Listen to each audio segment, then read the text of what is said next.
হঠাৎ ইয়েমেনি সশস্ত্র গোষ্ঠী কেন ইরানের পক্ষে ক্ষেপণাস্ত্র হামলায় অংশ নিল? এ কি কেবল সামরিক সহযোগিতা, নাকি মধ্যপ্রাচ্য জুড়ে ছড়িয়ে পড়ছে এক ভয়াবহ জোট যুদ্ধের সূচনা?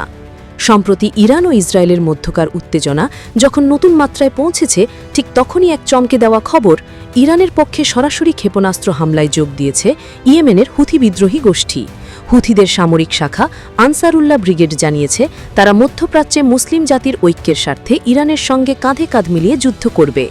গতকাল রাতে ইরাক সীমান্ত থেকে ইসরায়েলের দিকে ছোঁড়া 4টি ব্যালিস্টিক ক্ষেপণাস্ত্রের মধ্যে 2টি নিক্ষেপ করেছে হুথি গোষ্ঠী, এমনটাই জানিয়েছে আন্তর্জাতিক গোয়েন্দা সংস্থা স্ট্র্যাটকম।